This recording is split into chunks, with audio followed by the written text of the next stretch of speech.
Good morning, everyone, and welcome to the Mac and Jack Sports Show, our Friday edition. I'm your host, Mac, with your co-host, legendary Hall of Fame boxing writer Jack Hirsch, as we're on live on Roku TV, YouTube, Facebook, and a few other platforms that we're on. And later on, we'll be on our audio platforms on iHeartRadio and Spotify and iTunes and all that. So if you do ever miss the show, on past shows or upcoming shows, you can go there and listen to our show. We have great guests today. We have Byron Williams, NFL analyst, Keith Angles, TGI Sports Talk host, and the Philly sports guy, as they'll give you all their thoughts and input and commentary as we cover all the sports that happened yesterday, and at least most recent sports stories anyway. And Jack, you know, I would have to say that the biggest sports news stories from yesterday have to be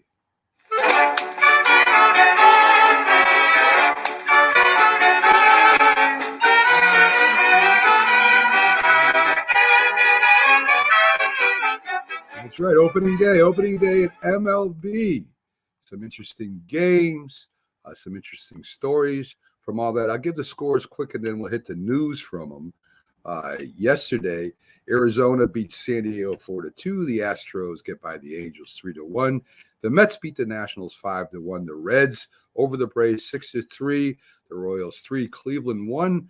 The St. Louis Cardinals shut out the Pirates 9-0. And the Cubs slide by the Brewers 5-4. Jack, you know, we've talked about on the show a lot about analytics and when to pull a pitcher. And I get it. It's first game. You don't want the pitcher to wear himself out. But Padres starting pitcher Yu Darvish, through 6 innings of no-hit baseball, gets pulled after 92 pitches. The bullpen melts down, and they end up losing the game. Now, I seem to remember not too long ago that managers would leave the starting pitcher in for the next inning to see what happened. In other words, if he started walking people or giving up a base hit or two, they'd pull him. But if he continued to pitch and the pitch count stayed pretty low, for instance, if he, say, made 9 pitches the next inning and got up to 101, then maybe they pull him, and maybe they keep him in too. Again, I know it's first opening day. I know it's first day. But I think they pulled Yu Darvish way too soon, Jack. Well, let me take you back to when Santana, who had the only no-hit in Mets history to date, had a high pitch count, and Terry Collins, the manager at the time, he kept wanting to pull Santana out of the game because he saw the pitch count was getting higher and higher and higher. But because he had a no-hitter going, Terry Collins was leaving him the game, and Terry Collins was nearly wishing they would get a hit off Santana. He couldn't take it anymore, but because Santana had the no-hitter going, he left him in the game. He had a high pitch count. He was injured soon after, Mac. His career was never the same. Yu Darvish had, you said, 92 pitches, okay? 92 pitches is already starting to become a fairly high pitch count. Normally, the magic number is 100 before a guy starts getting pulled out, and maybe they let him go slightly over 100 pitches. And even if they leave him in and the guy doesn't get hurt, the pitcher's going to lose effectiveness the more pitches he throws. It was 6 innings, okay? He had 3 more innings to go until he can get a no-hitter. And I know that's what people are thinking. How can you pull a pitcher out who has a no-hitter going? At least wait till he gives up a hit. That's what people are thinking. That's what our listeners are thinking. But 3 long innings to go. I mean, just think of it. I mean, how many more pitches Yu Darvish would have to throw? And it's his first start of the season. He didn't throw nearly as many pitches as the 92 during spring training.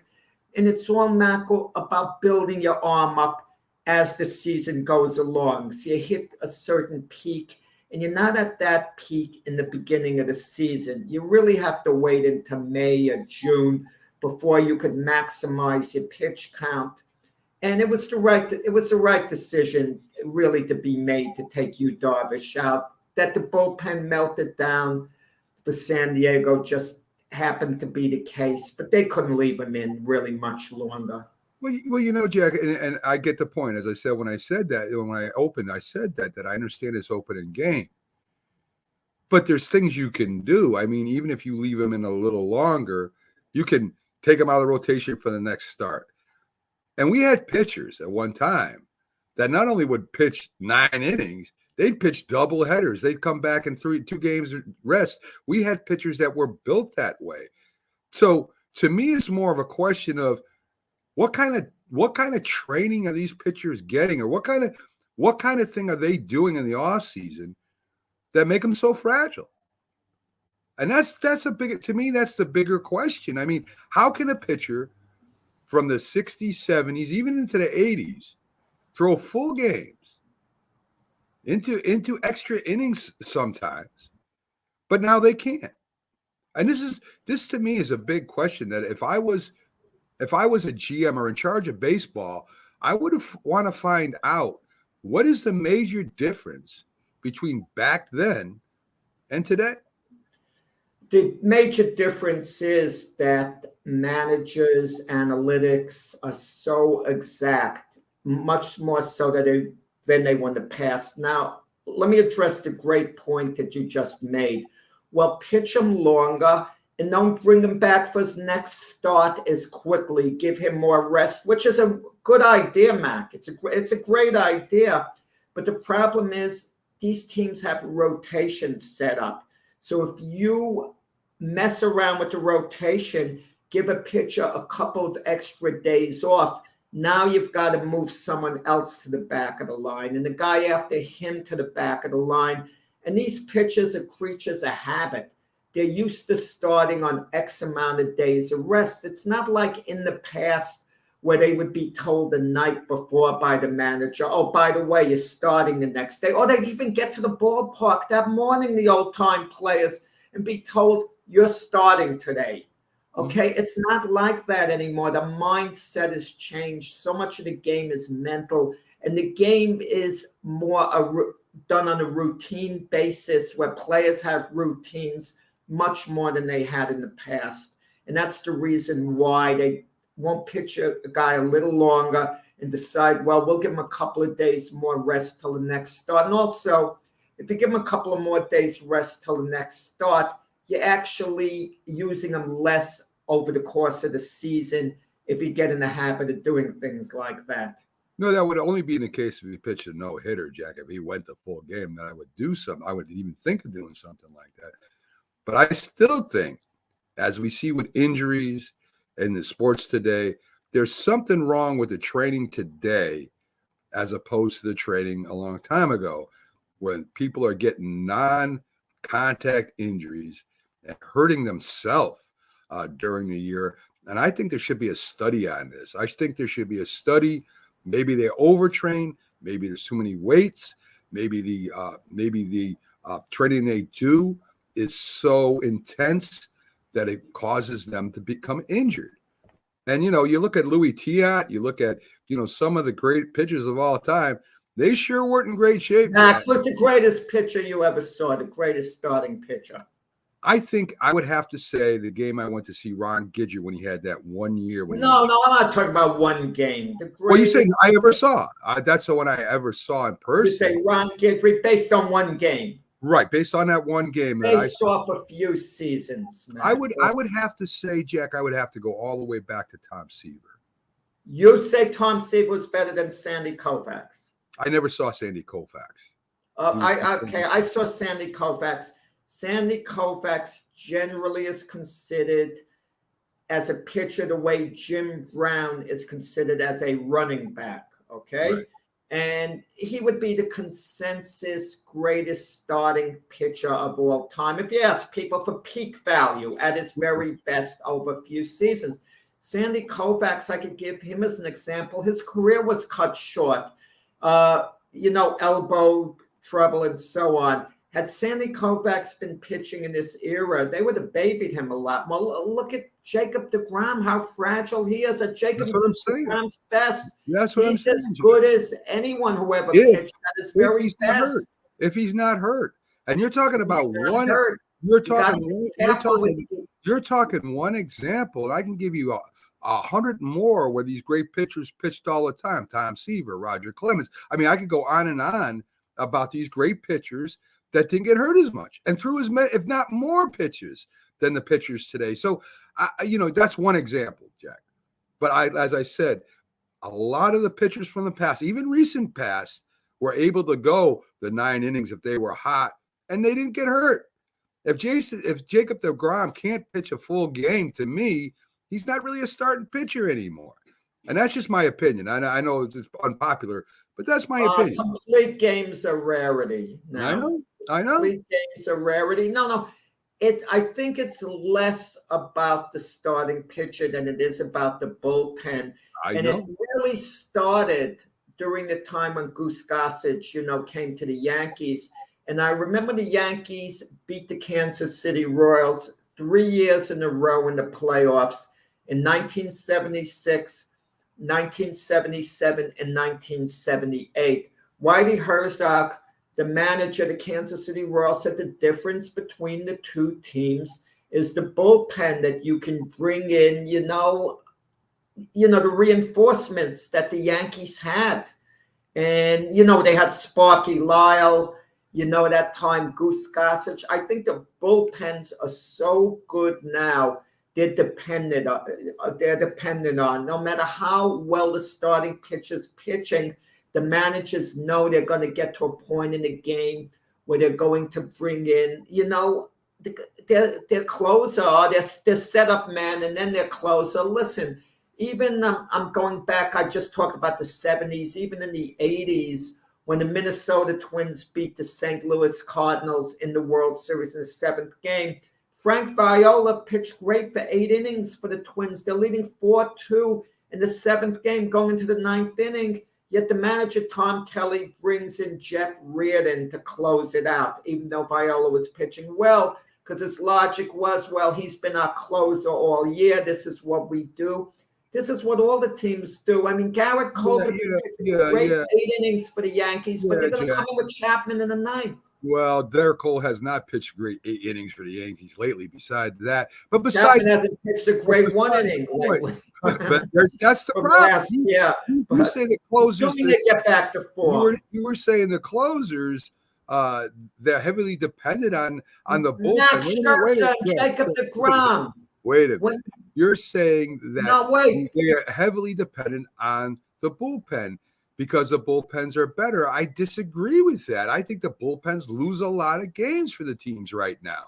So I don't necessarily agree with that premise at all. I think the bullpens lose a lot of games that the starting pitcher could have finished out and won, because their bullpens aren't no Goose Gossage. They're not Sparky Lyle. They're not Mariano Rivera. They're not Jeff Reardon. I can go on and on. There's very few of those people out there. Mac, 2003 Yankee Red Sox 7th game in the playoffs.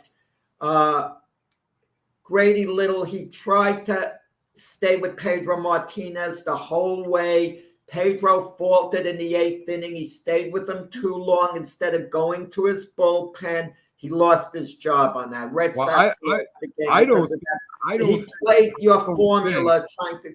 I don't think there was a better option. I don't think there was a better option in the bullpen than Pedro starting at that time, Jack. I really don't. When he started faltering, but all year the bullpen would be coming in. They had a formula. Teams follow their formula, through the playoffs. I mean, but the public doesn't see it. They have a routine that a starter might go 7 innings and then they go to the bullpen. And then we see the game on national television and we see the starter pitch a superb 7 innings and we think to ourselves, why is the manager pulling them? But the managers have been doing it all year. I mean, even with the Mets, they got Scherzer and deGrom. When they're healthy, Mac, they're going to have very few complete games between them. The Mets, Showalter's going to go to his bullpen. He'll have guys like Trevor May as the setup man, Edwin Diaz to close it out. And you get a little nervous with the Met bullpen and some other, pitchers in the bullpen. And you're going to say, how do you take out deGrom or Scherzer? But you're also saving them for the next game. You don't want to overdo it. If there is a next game, that's the most important key question there, Jack. Well, I'm Let's not get, talking about playoffs. I'm let's talking get to about other. Let's get to other news. playoffs with the Mets. Let's- Playoffs. You're talking playoffs with the Mets? So after the bullpen meltdown, as I said, the Padres end up losing. In the loss to the Astros, Ohtani had a good game. He struck out 9, 1 run as a pitcher.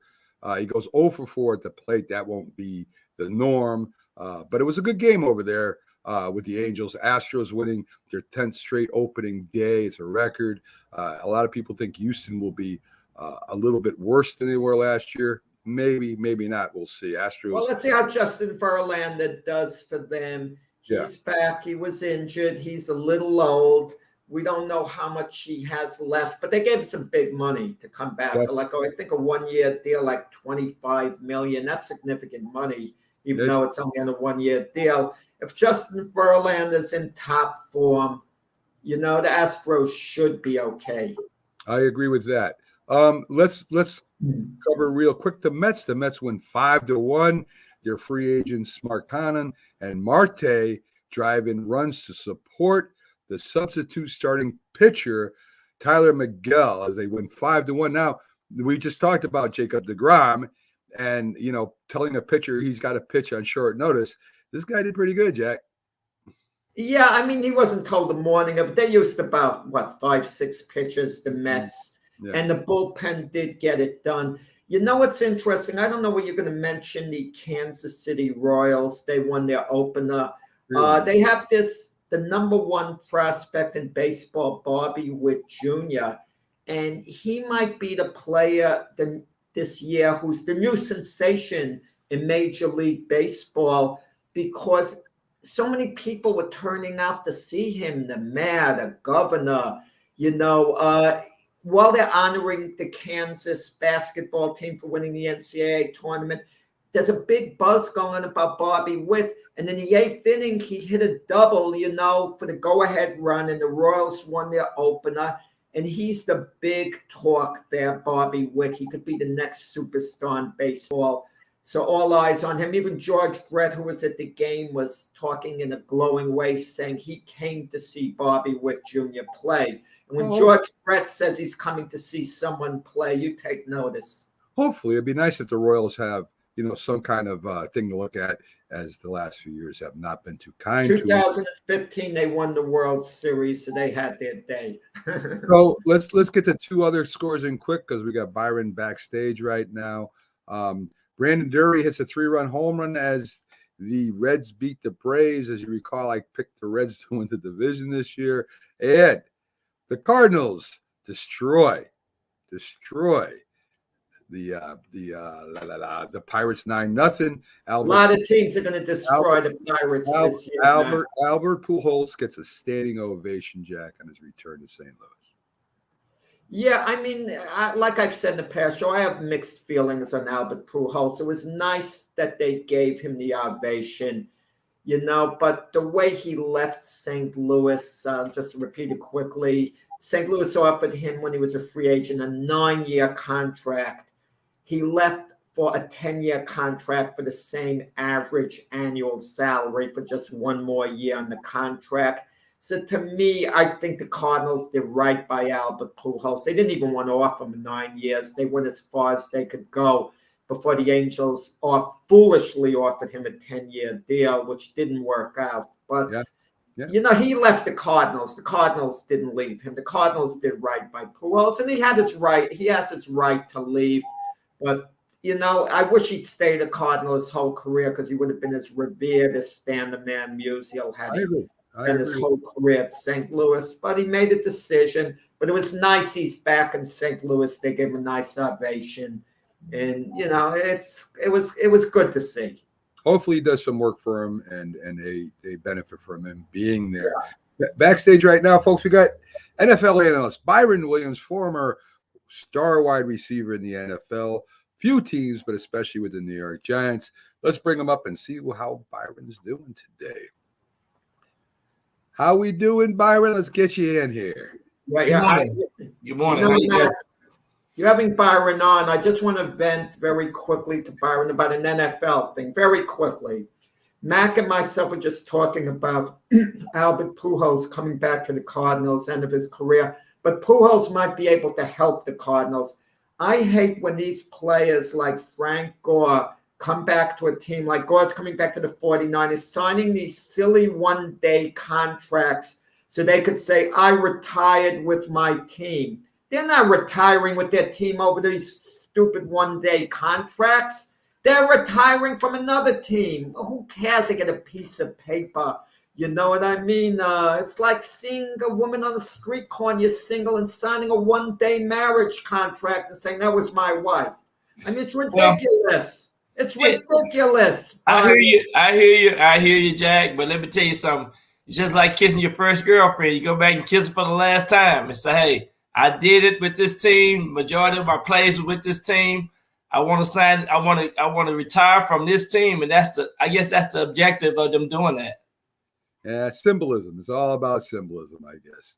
So Byron, let's get to a few things I want to cover with you. And you're invaluable to the show because you are actually playing in the NFL for quite a long time, and you know the ins and outs and what happens in the drafts and the camps and how it is to become a starting NFL player, which a lot of people, they don't. They really don't. They can sit back and report it. They can talk about it. But really, the knowledge that you get, your experience, normally trumps that kind of stuff. So every year it seems to be, Byron, right? And I think this was true back in the day when you played too. When you're coming up for the draft, a lot of teams will have you come in personally, talk to you, interview you, have you do a few things with the team. And it seems like, especially this year, because I'm paying more, maybe because I'm paying more attention, the sports media grabs this up. They go crazy with it. The fans get all excited. They're all stressed out because they're talking to a certain prospect. To me, this is a bunch of no news, right? Every team that is interested in prospects, and there's more than one, is going to have that player in to interview and talk to him and all that stuff. Am I wrong, or is this something new or something? No, you're absolutely right. I think if teams are interested in the skills and the talent of a player, they definitely want to get to know them, make sure that all the I's are dotted and T's are crossed. They want to make sure with their work habits, they want to know everything about their family, the history.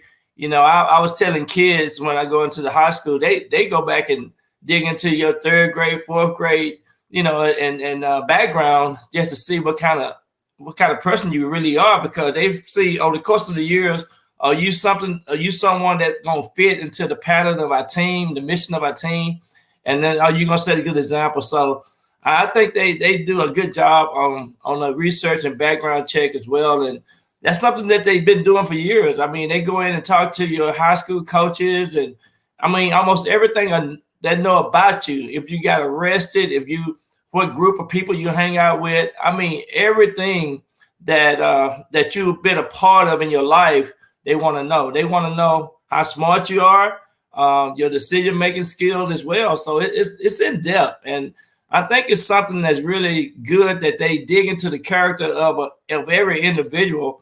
And every team almost do this before they draft them. I mean, they have to fit into the pattern of the player that they really want, because as you can see, you don't see a whole lot of guys that doing certain things that they used to do maybe 5 or 10 years ago, because now these guys are more in depth of adding value to the team because it's so important to them. These teams don't want to be in the media in the off season, so these things are very important because it draws attention to your club. And then if it doesn't fit into the chemistry of what we're looking for or what these teams are looking for, then they skip some guys, even though their talent and skill set is better than this other player. It's just that they think this other player would be a better fit for what they're looking for. No, it's interesting you say that. I mean, I'm not a believer in what they do, but when Lawrence Phillips came out of the draft, he was number 6 overall, got picked by the Cardinals. And I remember a scout saying after he was drafted that he was a pure hoodlum, Okay, after, and unfortunately, Lawrence Phillips, it didn't work out at all. So that scout had nailed it. I think in rare cases, yes, you do have to look at the character when it's obvious on a guy. But I think they overdo it. I think just look at the game films. They could speak to his high school coach. His high school coach might be a knucklehead. I've known coaches who've lacked character themselves. They have an axe to grind because they've gotten into disputes with players. I mean, Mac, you coached, okay, on a high school level. And imagine an NFL scout came to you and there was a kid who was maybe a little argumentative with you at the time, but he matures over the next few years, for whatever reason. It's just in his personality to be a little combative, but he's really not that bad a kid. But some coaches are going to take it personal and they'll badmouth the kid. It's like someone applies for a job and they're asked to give a recommendation.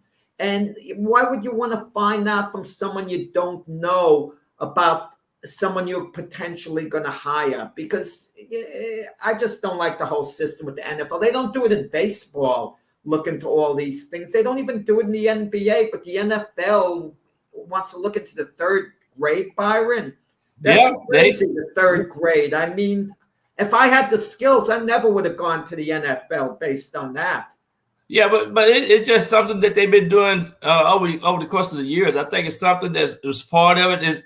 It's more in tune to the scouting department. So they have people to research these guys. And, and if you stop to think about it, Jack, it's only 110, 120 kids that make the NFL every year. I mean, it's not like you having 300 or 400, 500 guys coming into the NFL every year. It's only 1,696 jobs. It's 2,000 jobs. So the numbers are not big, but it's just the character. But these teams, they just dig into your background. Byron, when your grandsons get old enough, if one of them is good enough to play in the NFL, one of these evaluators is going to say their granddaddy was a pain in the butt. Let's not draft him, have anything to do with him. That's what they're basing this nonsense on. Well, I just think they do a good job in their background checks and their development, because you are a part of something that can be great, and I think it's part of you building your character the correct way. And I just that's part of society. I think you still got to carry yourself in a productive way. Well, Byron, there's 2 points I have here. Once we went totally away from what I was talking about, because I'll get back to that. First of all, football is a team sport like no other team sport. You have family there. Everything you do affects the outcome of practice and the team. And if you get a player in there that is a little bit more controversial, a little bit more against the rule kind of guy, it can disrupt a team. But what I was talking about was that the fans get, for instance, I'll give you an example. Jalen Hurts is the Philadelphia Eagle quarterback. The Eagles recently had one of the top quarterback prospects up there.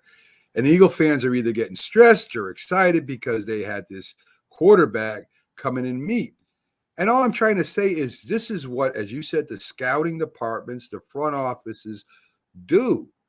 They want to see if there's something they missed, that maybe they have a good option as second string that could come along.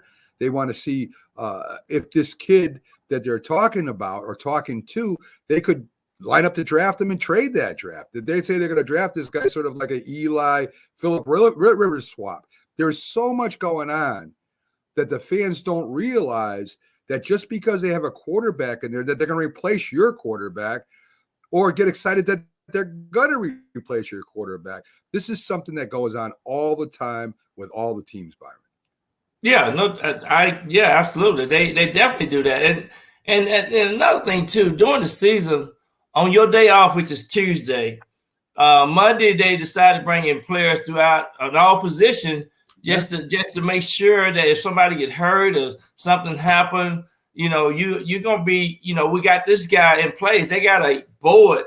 They got a board in their draft room with players listed on it, and they got dots on them. They got players on the practice roster. Every player on the practice roster, which they can take and go in and say, we need this player off your practice roster, and they negotiate, and they can get that player off that practice roster. So it's definitely in depth. It's definitely the style of it's formed to where, you know, if you need a player, there's a way to get him, and there's a way that we can add value to our team. Then they're gonna try to do that. That's what they do for his trades, and you know they have trade deadlines and things like that. But they have this big board with all these players' names on it anyway. It's always a constant. It's a constant deal. You know, Byron, a couple of years back, I started following this one football player from the University of Maryland. He was a second stringer running back, and he came out a year early. His agent talked him into doing that, which was a mistake because he would have been probably the starting running back the year after. The starting running back from Maryland got drafted. He didn't.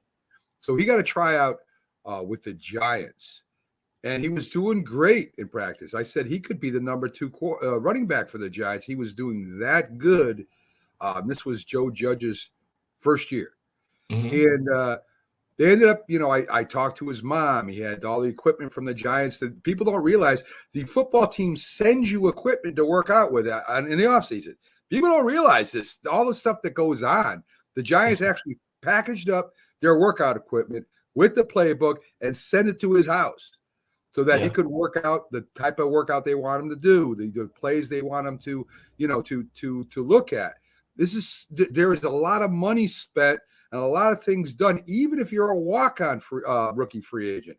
So he didn't end up making the team, Byron. I don't know. In fact, I don't even know what happened to him, to tell you the truth. He was still working out, still wanting to get back in the NFL. I hope he's still playing football. But he was a very talented kid. I think he was 7.5 yards per carry, broke punt returns for touchdowns, kickoff returns for touchdowns. But they just didn't have enough room for him. So, I mean, people just don't realize, even being a walk-on, what you have to go through to try to make a team. And that's why when you look at people that, you know, that have made teams as walk-ons and have become starters and great players, there's a lot of them, but man, it's a crazy situation in the NFL. It is. And getting a chance, I had a guy this week, I played in a golf tournament, and he played semi-pro, and he'll send me all kind of tapes and film and asked me to look at him and see what his skill sets look like. He's 23 years old. One of the first things I always ask these guys, how old are you? You know, how much experience you got? What's your competition that you're playing up against? It's a lot of things goes into the equation, because just because you scoring 2 or 3, 4 touchdowns a game and you get against this guy and this team doesn't mean that you can go to the next level, because there's a skill set and there's competition that's based in there. But, you know, one thing about the scouting department and the NFL, they're going to take a serious look at you, and they'll let you know right off that, you know, you might be rated as a 12 versus rated as a 1. So it's really precise on how they go in and evaluate your abilities and your talents and things like that. So, but it's in depth. It's a whole lot of football players. I tell people all the time, there's a lot of football players out here. And and it's a thin line on you making it and not making it, and so you just got to be patient. You got to know the right people. You got to go to the right team, and you know, at the competition level that you play against, it's a lot of things that in the equation. Yeah, right place, right time, Byron. Byron, the tryouts still exist. I know decades ago, Major League Baseball, teams would have tryouts. You could just walk in off the street. Right. You could try out, and if you look good, maybe there's a slim chance to get a minor league contract somewhere. Does the NFL have such a thing like an open tryout that any John Smith could come in off the street and try to exhibit skills as a wide receiver, a defensive back, or whatever? I know the chances of making a team an extreme long shot, you know, but do they even have that option for the public? Not hardly. That's not. NFL doesn't hardly have any more tryouts no more. They do in the Canadian Football League, where the players come in and pay $100 and they go out and try out, and they have about 9 different camps across the country, and they doing it.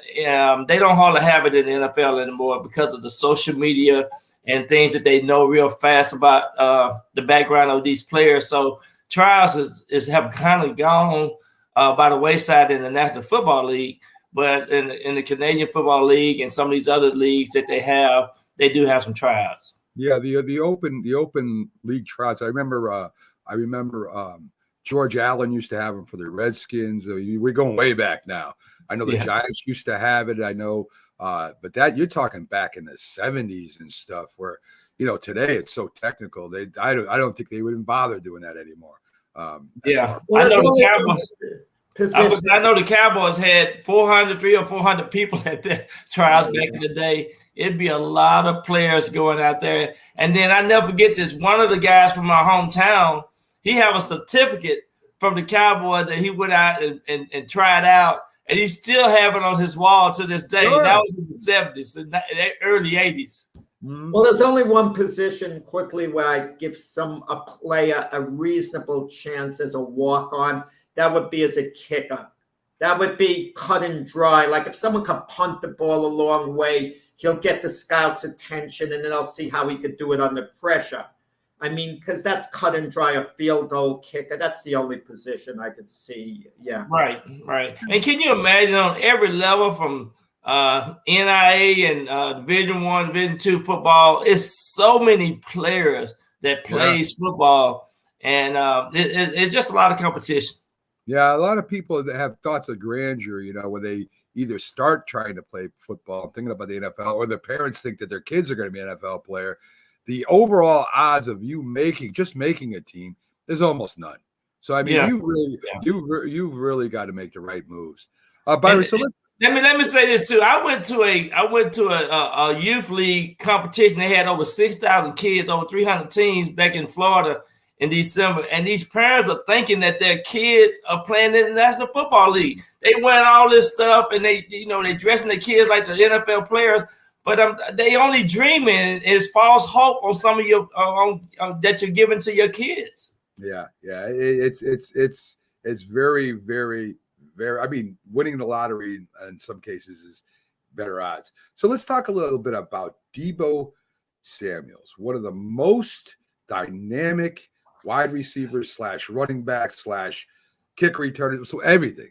Every time the man touches the ball, he's electric. He never stops running, even when he's on the ground. He breaks big plays. He's probably, to me, he was an MVP candidate last year, no question. But of course, he's coming up on his contract extension. He's coming off that rookie year, and as he's talking with the contract negotiating, he pulls all the San Francisco 49ers stuff off his Instagram account. What is this new thing, Byron? What does that accomplish? You pulling that off, all your stuff off your Instagram page, like Kyle Murray did. Now he's doing it. I mean, if I was a GM, Byron, I said either put that stuff back on your thing or we ain't talking anymore. I'm not playing games with you, man. This is a contract negotiation. If you want to play games, go on the schoolyard to play games. I get he wants money. I get all the big and the thing about it is Lynch said that he's going to sign. He will sign Samuels. He is going to sign their all-star defensive player Bosa. He's going to do it. But that was before Tyreek Hill, Stephon Diggs, Adams, all these big contracts has now changed the dynamics for Deebo. What do you think is going to happen there? Well, I hope they, just call him in and put him to the side and say, hey, look, you our guy. We're going to definitely get your contract done. What you did this past year is amazing. Every team is looking for a player like you. You're definitely the future of our offense, of our team. You ain't got to do this. But when they do that, it's kind of like being a little kid grabbing their candy and stuff and saying, hey, what about me? And every now and then you sign these contracts coming out of college, and then you sometimes have to wait your turn. But there is a process in the way you negotiate, and so I just think he going about it the wrong way. But I'm still old school in so many ways. But unfortunately, I just think if you just wait, man, they gonna get his contract to him within the next 12 months. I mean, he gonna get guaranteed money. He gonna be one of the highest paid wide receivers / running back, special players. So I don't understand him doing that. But I guess this is their way of getting their attention. We are living in this social media world now, and this social media have driven everything, and it's becoming crazy. It's nonsense to me. Yeah, listen, the man is electric. I mean, I'll put him up there with Adams and Hill and easily with Diggs. I mean, Yeah. The 49ers would be fools to let him go. And if they did, that dude's going to be scooped up in a minute. Why act that way? And plus it's still, you're still in the off season. We ain't got to the draft yet. I mean, you got Jimmy G there with $25 million of salary that they can come in, and they probably might make a trade right before the draft or something. I don't know. It's still a lot of things to do to get to for the 49ers in the next month or so as well. One thing about doing this show, as we talk, sometimes my philosophy does change a little bit. And one of the ways it's changing is talking to you guys and talking to Jim. I wouldn't invest a lot of money in any position other than quarterback. I mean, if you have Patrick Mahomes, Aaron Rodgers, you have to go overboard. But even what the Buffalo Bills did with Stephon Diggs, paying him close to $25 million a year, I know he's a top-of-the-line receiver, but when you have Josh Allen and if you have a good offensive line, you can't replace him. You don't necessarily need the most electric, dynamic receiver. They're not at that type of money. You could maybe use it in other positions. So I'm getting mixed feelings. Even Deebo Samuel, what are they going to pay him exactly? If they're paying him close to quarterback type money, I wouldn't do it.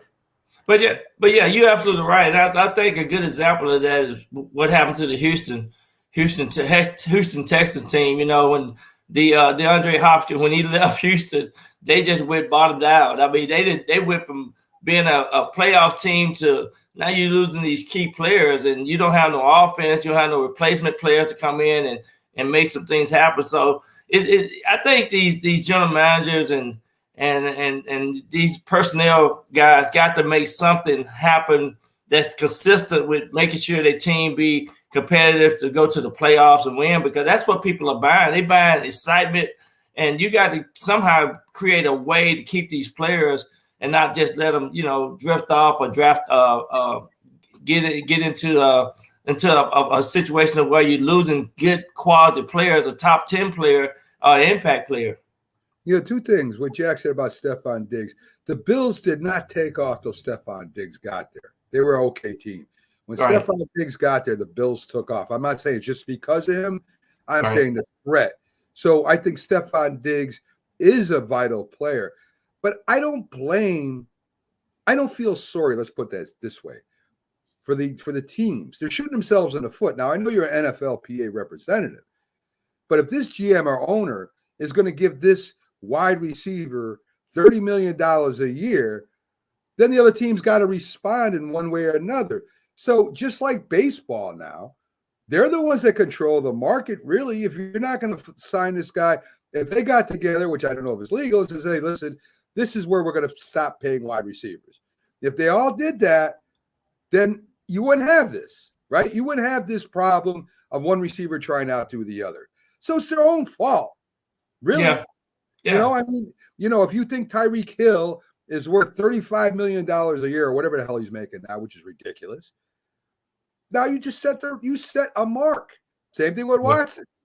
You set the mark. Now what do you do? So they have nobody to blame but themselves. And I think he's getting paid more like $25 million. Whatever it is, Jack, it's still ridiculous. That's the record for receivers. What he said. Yeah. So I mean, listen, it's their own fault. And one other point.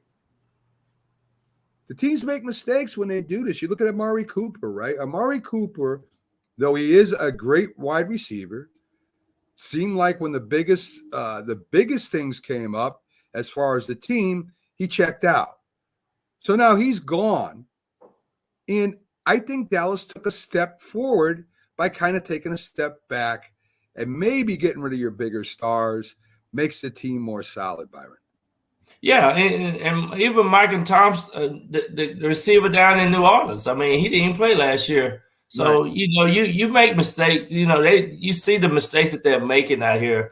They might even have to come up with some type of cap or something, just so you can, so you can save or save the team or save some money, because, overpaying these players and then they don't play all year is crazy too. So these guaranteed contracts, maybe some of these contract negotiations getting out of hand. No, you know what it is? It takes just one signing by a team at a high price to change the whole salary structure for that position. Then the other players want to match it, okay? They don't want to go under, and then the team eventually matches it, and then the next guy wants to get to that place, and it goes on and on and on. That's what happens. Yeah. And, so the owners have done it. I mean, they can't resist that one big signing, and it usually doesn't work out unless it's a quarterback. That's the only position I can understand, because like the Chiefs are never going to get a guy like a Patrick Mahomes. It's highly unlikely. The Packers, Aaron Rodgers. So you got to give in those cases. But everyone else is replaceable at their position. I hate to say it. Even Derrick Henry with the Titans, when he was out, they won. They won games. They had a running attack because the offensive line was blocking. And Derrick Henry's great. Don't get me wrong. Well, Jack, you mentioned Aaron Rodgers and Patrick Mahomes. Neither one of them went to the Super Bowl last year. Byron, if you we ain't got a lot of time, but I just want your general impression. What the hell is up with Pete Carroll? He's no longer a head coach and GM of the Seattle Seahawks. He is now a social activist speaking on behalf of what other teams should do and owners should do when he just doesn't do it. I don't know what's up with Pete Carroll. He's 70 years old, and I just think sometimes these guys get beside themselves. But at the end of the day, you still talking X's and O's, and sometimes he was talking against the owner out there. I don't know why they haven't let him go, really, because I think the team have looked really bad. I mean, at the end of the season last year, the Seahawks weren't even making tackles. I mean, they quit playing. They haven't traded Bobby Wagner. It's a lot of things that happened out there in Seattle that didn't even make sense. I mean, the team was really close to being a good competitive team. Now it's just like all hell and broke loose out there in Seattle. I don't know what Pete Carroll is doing. It just Bobby Wagner, after being 10 years with the Seahawks and making 8 Pro Bowls, Bobby Wagner said it would have been nice had they at least called me and told me, I was being released, not finding out on social media. I just wonder with Pete Carroll, I hate his grandstanding. He's telling off the owners about not having minority hirings. Meanwhile, out of the 9 coordinators, major coordinators, offense and defense combined, 6 of the 9 were white who he hired. So what's he talking about? He's reprimanding the owners when he was in a position to do something himself, and then he reprimands people about the Colin Kaepernick situation. Yeah. Well, put Colin on your team then. Put him on as a backup. I mean, it's just, I hate his grandstanding. I mean, he's making a fool out of himself. Yeah, I really think so, and I think, not to mention that a lot of coaches got fired last year because of Seattle's performance, and some of them were minorities too. Jets, second year for Zach Wilson. What do you see for the Jets, Byron? Does he improve a lot, or did he get too beat up last year? What's going to happen with Zach? I think he should improve, because I think he got a good head coach. I think he got great talent. I think you just got to put some good weapons around him. I think they got a couple of better receivers now. I think he would do better. They need to keep him healthy. They need to protect him. And I think he got all the tools and everything it takes to come in and make some huge impression with the NFL. I think he's a great talent. I think he's one of the best young quarterbacks, and the skill sets that he has is great. So I look for great things out of them, and the Jets gonna be competitive. I really believe you'll see a different look when you see the Jets play this year.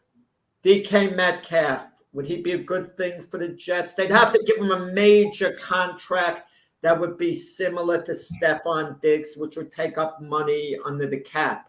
Exactly. I think that'd be a great move. If they can get a DK Metcalf over there, it will be great. It's a good market over there in New York, and I think the Jets will be looked at differently, and they'll be very competitive. And I think people will have to just say, "Hey, we got to really take a serious stab at trying to play against the Jets because the Jets will be very competitive. If they have an impact player like that, and that with Zach Wilson, I think that'll be perfect for that team." We'll see. Giants are putting all their chips in the table on Daniel Jones. They had opportunities to make trades, to do that. They decided not to do that. May 2nd, I think, is the deadline for the 5th-year option signing. I would imagine they're going to do it because they really made no moves to counter that. Daniel Jones this year, new system. The Bill system is kind of going to be brought into the Giants offense. Questionable receivers, questions at running back, questions on the offensive line. Byron, what do you think Daniel Jones does this year?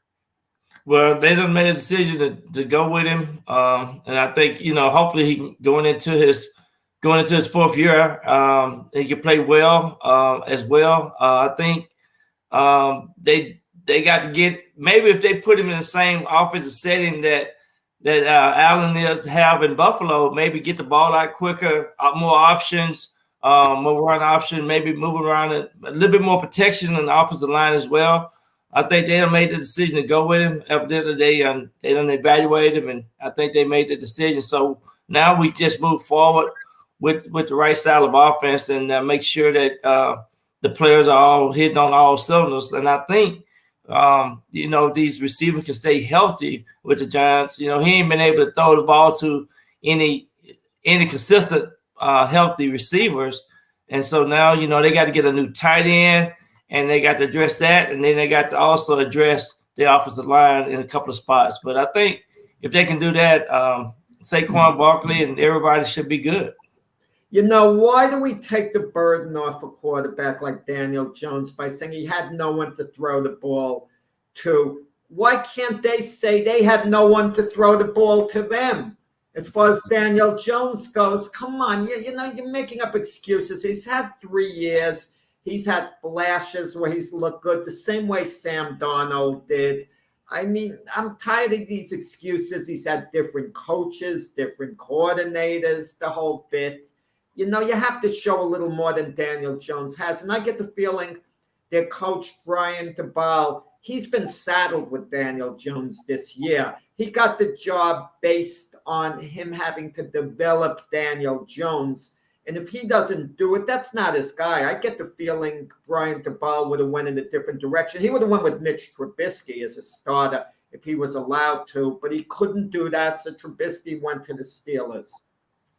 So another thing too, you just said that all the different coaches that he had, and and injuries and things like that, that was a key factor as well too, Jack. So there you go. Byron sticking up for Daniel Jones. Me, the lunch is out. I think this is his year. If you don't do it this year, I don't care if he's injured. Hold it against Byron. We're going to hold Byron accountable. Byron is basically saying Daniel Jones is going to the Pro Bowl next year. That's what he's basically saying. Wow. We're going to hold Byron to that. Wow. I think the Giants will win at least 50% of their games. Okay. They'll go at least 8 and 9, the 9 and minimum. Well, there's 17 games, so that minimum of 8 and 9. Let's call that. Well, that's a big it's improvement. Possible. Listen, it's possible. That's a big improvement too. So I just think if they can just get their offensive, like I said, the line and get some key receivers, get a good tight end, and the draft. This year's draft is a good group of talent. Yeah. I'm excited about this year's draft. I think these players. This is one of the best overall pool of talent coming out of college in a long time. They go number 5 and number 7. They're going to get 2 starters. They say that every year since the 1986 for God's sake. The best draft class is 1983. The best draft class is 1983. Just look at the draft. There you go. Now you're talking. Folks. Just for the record, you would have taken in that draft Dan Marino ahead of Jim Jeffcoat, right? If you were the Cowboys. No, Jim Jeffcoat, but I can't say nothing bad against him today. They've been going to war on J&B a little bit because of a guy named Jack Hurst. Byron, have a great day. Glad you came in. We'll see you next Sunday. Everybody look for Byron Wednesday night, 8 p.m. Eastern, 7 Central on JAB Talking Shop with his co-host, the great Jim Jeffco. Byron, thank you for coming in as you do every Sunday. Every Friday. Oh, every Friday. That's right. Well, yeah. maybe we'll start having you on Sunday too. Who knows? I don't know. I don't know what I'm doing. So that's how You guys are the best. I appreciate y'all. Y'all have a great weekend. Byron, have a great one. Thank you, buddy. All right. So there you go, folks. The great Byron Williams blessing us studio with his extreme knowledge of the NFL inside and out. Folks, we're going to take a quick break. On the other side, we'll have Keith Engel from TGI Sports Talk, talking college, talking Patriots, talking Yankees a little baseball. We'll have a little fun with him, as I do every week. So, folks, we're going to be right back after these quick messages.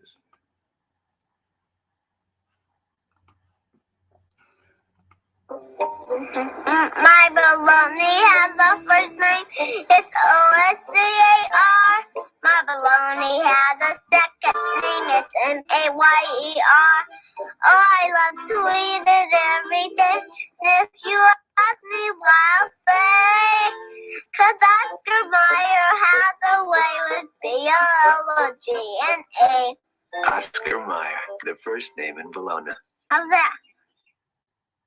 If you served honorably in our nation's armed forces and you're looking for a way to continue serving your fellow veterans in your community, then join AMVETS. Each year, AMVETS members volunteer millions of hours at VA healthcare facilities from coast to coast, helping to improve the lives of their fellow veterans through the VA Voluntary Services Program. AMVETS posts and departments also participate in a wide variety of community service projects, ranging from Americanism in our schools to supporting the Special Olympics and Boy Scouts of America. If you no longer wear the uniform today, you can still serve through the AMVETS by joining today at amvets.org. It certainly is a big bun. It's a very big bun. Big fluffy bun. It's a very big fluffy bun. Where's the beef? Some hamburger places give you a lot less beef on a lot of bun. Where's the beef? At Wendy's, we serve a hamburger we modestly call a single. And Wendy's single has more beef than the Whopper or Big Mac. At Wendy's, you get more beef and less bun. Hey, where's the beef? I don't think there's anybody back there. You want something better. You're Wendy's kind of people. Hi, Grandma. What's for dinner? Hey, honey, I'm making stew tonight. Ooh, can Nina come over? I'm not sure about our new friend. I wonder if there's been any drinking going on. Alcohol at her age can lead to so many bad things. I've been meaning to ask you, what would happen if someone offered you a drink? Grandma? This is hard. She's so young, but I know I need to talk to her about it now before someone tries to give her alcohol. If anyone ever does offer you a drink, I want you to say no. I have too much respect for my family, and I don't want to get in trouble. Okay. Really? I promise, Grandma. I love you too. Okay, how about tasting the stew and telling me what you think? Some children may try alcohol as young as 9 years old. It's not too early to talk about drinking. For tips on how to begin the conversation, visit underagedrinking.samhsa.gov. That's underagedrinking.samhsa.gov. This message brought to you by SAMHSA and this station. Here comes the king, here comes the big number one. Budweiser beer, the king is second to none. Just say Budweiser, you've said it all. Here comes the king of beer, so lift your glass, let's hear the call. Budweiser beer's the one that's leading the rest. When you say Bud, And Beechwood aging makes it beer at its best. when you say Bud, what takes so tell you? So loud and clear. There's only one Budweiser beer. When you say Bud, you've said it all. If you talk and they will hear you every single time. Now we're getting killed. Yeah, well, Kyle's not here. How come? Kicked off the team. Didn't Tim tell you? Kyle and some other kids got caught drinking beer in the park a couple nights ago. Really? Yeah. Zero tolerance. He's out for the season. Come on, it's a first offense, right? That we know of. But why should that matter? He knew not to drink. I've made it clear to Matt, that's what we expect from him. What have you said to Tim? Nothing really. You know, a lot of kids try it at this age, so. Yeah, well, a lot of kids don't try it too. I'm not saying that Matt's going to be this perfect kid, but if I don't tell him what we expect and why he shouldn't drink, how's he going to know? You think kids that age really listen? They never admit it, Bill, but they hear more than you think. Talk. They hear you. For more information about talking with kids about underage drinking, visit underagedrinking.samhsa.gov.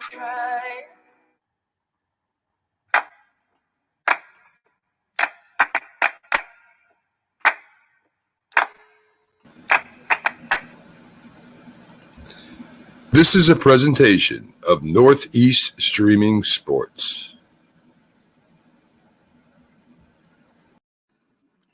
Good morning. You're listening to the Mac and Jack Sports Show on Northeast Streaming Sports.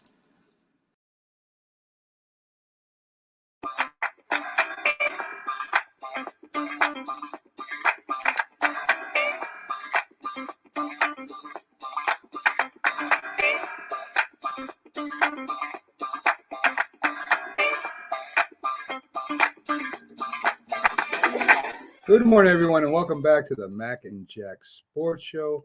This is our Friday edition. I'm your host, Mac, with your co-host, Jack Hurst. Jack, Norman Keith is pretty punctual. I didn't tell him I sent the link, but that shouldn't stop him from coming in, I don't think. I think he knows that we want him in. So I'm in. Message him real quick to see if he's going to make it or not. And Mac, I'm in. I know you're in, Jack. I'm talking about Keith. Oh, Keith. Oh, I thought you meant Jack is pretty punctual. I got to go to the replay. I thought you mentioned my name. I could have. I said Jack Keith is pretty punctual about Keith. Oh, okay. I mean. Yeah. So, and if he says, you didn't tell me you sent the link, I'm going to give him hell when he comes in. You know, it's like, there he is.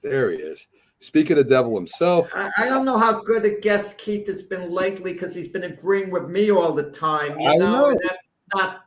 That's not good for ratings. Well, you know, Keith. Got to have some disagreement going on. Well, he's been disagreeing with me to a point of almost, arguments, for God's sake. I didn't know Keith was I enjoy you guys going at it about Aaron Judge, Mac. You and Keith going at it with Aaron Judge and Garrett Cole. You think Garrett Cole's been a complete flop as a Yankee. Yes. Keith is defending Garrett Cole. I enjoy you guys going at it. I just step back and listen. Yes, because, my thoughts of an ace pitcher and a face of a team is a little bit different than Keith's. But it doesn't mean he's wrong. It just means that's what I do. Right. So, but anyway, obviously jump the shark if I'm agreeing with Jack every week. Yes. Well, listen, Jack needs a little love every now and then, anyway, Keith. So there's nothing wrong with that. So, Keith, the college basketball is closed out. Just want to get your final thoughts. I mean, I know we've been talking about it. You talk about it on your show, The College Huddle, and I imagine that will turn into the college football as it gets rearing up and ready to go. I got already making that pivot. Yep. Yeah, I got a subject on that too. But give us your final thoughts on the NCAA championship, Keith. I think it was one of the better tournaments we've had in quite a few years. You had some Cinderellas early on. You end up with blue bloods in the Final Four, which that's what the networks want, right? They want upsets early, but they still want the programs that people want to see in a Final Four. You had a classic game in the Final Four with NC and Duke. First playing in a tournament for the first time ever, and it was a back and forth game with 20-some lead changes. And you couldn't ask for a better way for Coach K to go out other than the fact that he lost. Hubert Davis was a big story, replacing a legend and getting off to a rocky start this year in some people's minds and righting the ship at the right time.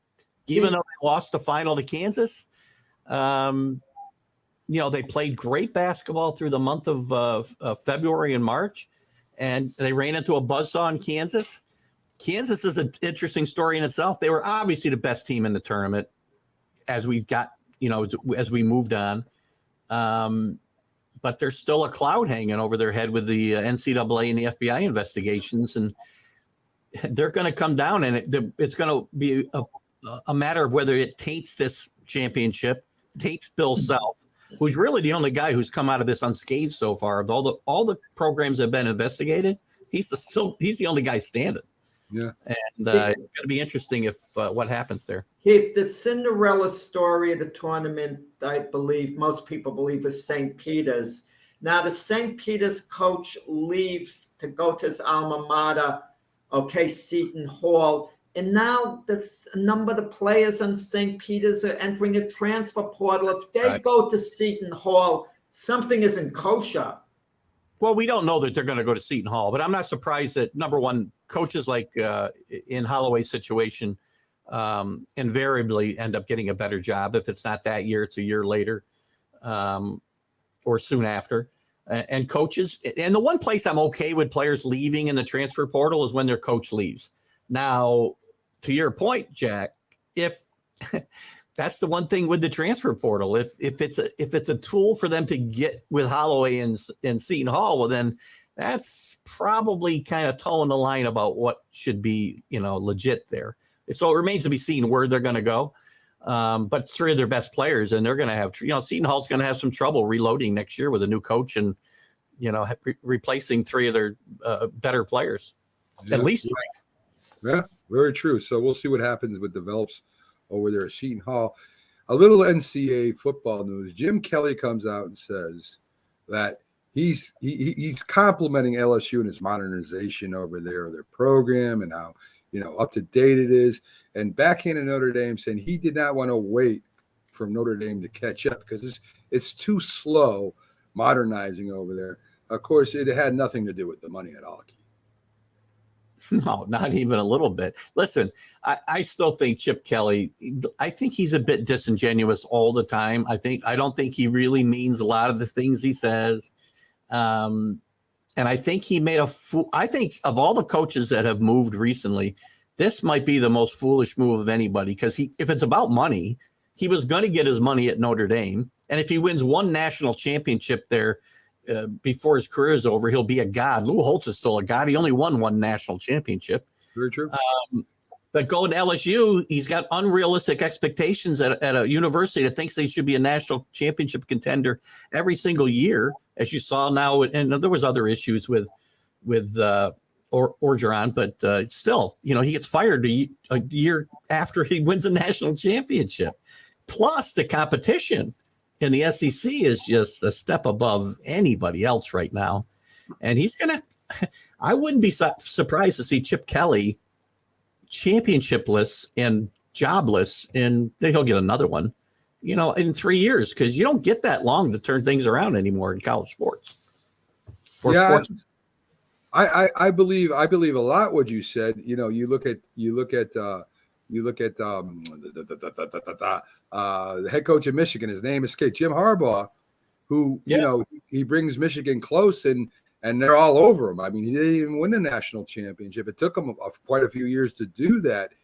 Notre Dame is at a disadvantage. I will admit that, because of their strict curriculum they run there, and the way they do business different than other colleges, because they're very requirements too. Yeah, they're very into religion, and they're very much into the education part there. But they do have a decent team. They don't have a great team anymore. They have a decent team.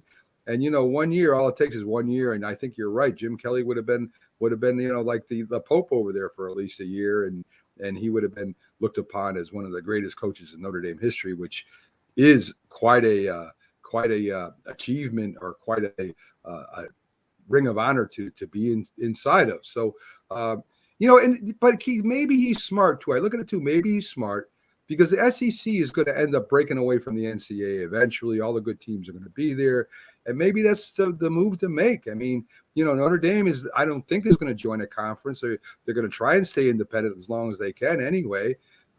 Maybe it's just a good move on that part. Well, listen, Notre Dame obviously wants to protect that TV money. That's one of the reasons they've stayed independent. They don't have to share bowl money with anybody else when they go. It's all theirs. By the way, now I'm agreeing with Carlos too. What's going on? I mean, am I in an alternate universe here or something lately? But I really think for Notre Dame if they want to compete for national championships year in, year out, with the changes that are coming, they're going to need to join a league. And the ACC, but who's falling down now with their TV contract isn't even up to standards based on some other things that have happened with other conferences, and the SEC getting stronger. they're going to be less relevant, and they would have been smart if they held Notre Dame over the barrel last year during COVID when they needed a place to play and play in a conference schedule, and they let them come in for 1 year, and they should have said, you can come in, but you're here for good. It would have been good for Notre Dame. It would have been good for the ACC. I agree. I agree with that too. So baseball started up yesterday. Yankees Red Sox was postponed because of rain. It did rain like crazy up here. You know, you look at the Mets, both their starting pitchers are having problems. They're hurt in one way or another. Scherzer still might pitch.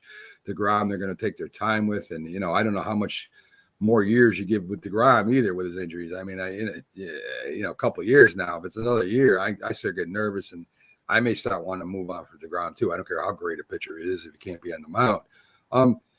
But the guy comes in, Miguel comes in, fills in good, and they're free agents. Those ones they signed come through with some big hits, Keith. So overall, including their shortstop from last year that Jack doesn't like that they signed, he had a couple hits too.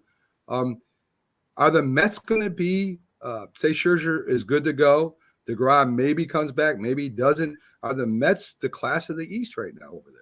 I don't know if they're class East. I think until proved differently, the Braves still are, despite losing Freddie Freeman.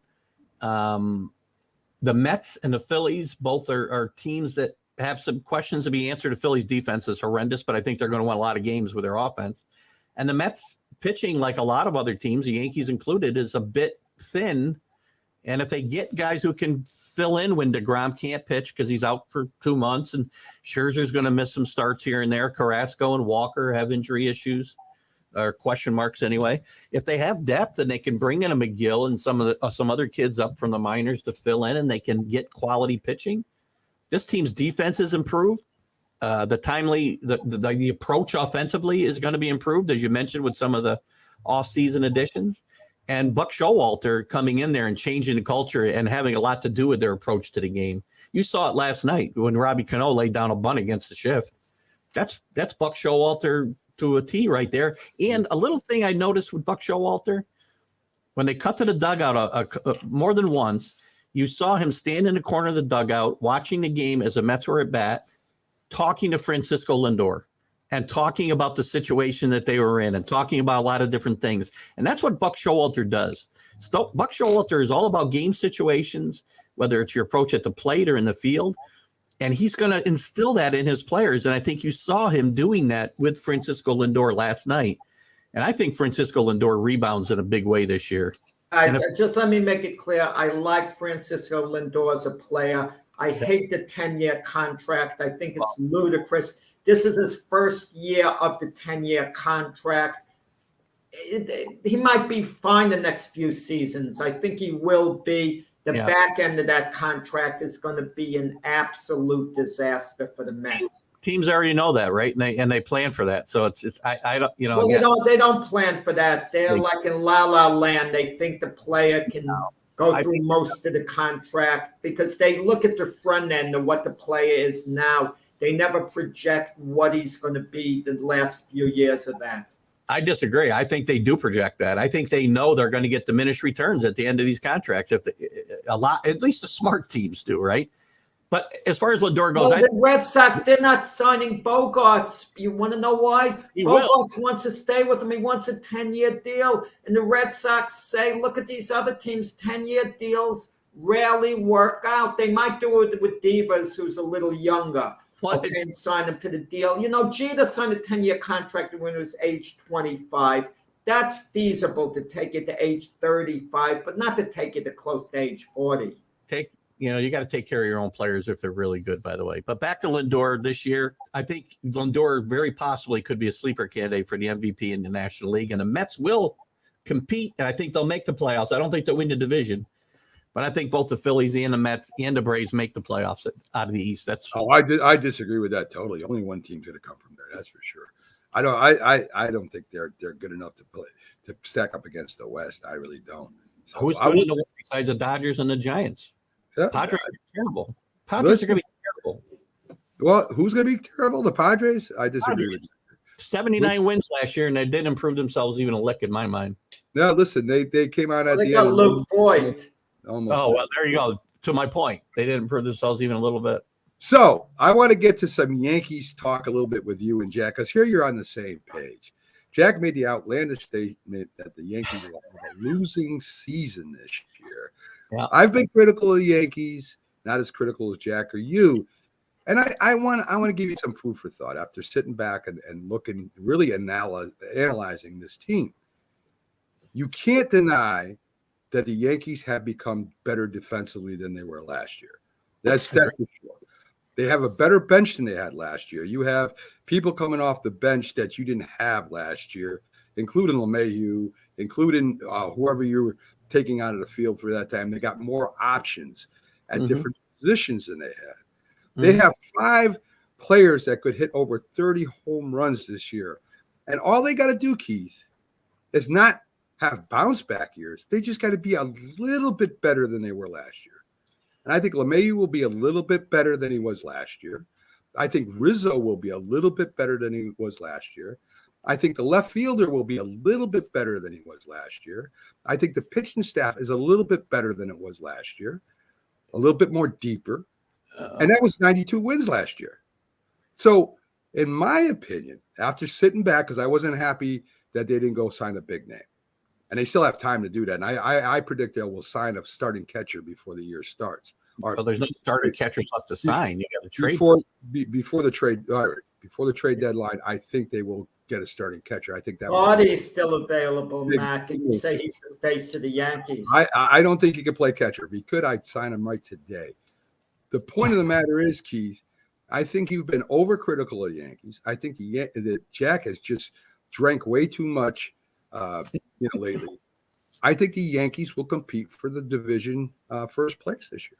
Well, let me be clear. I want to be wrong in everything that I say because I root for the Yankees, obviously, and I don't want them to be bad. But I don't think they have improved the defense. I'll give you that.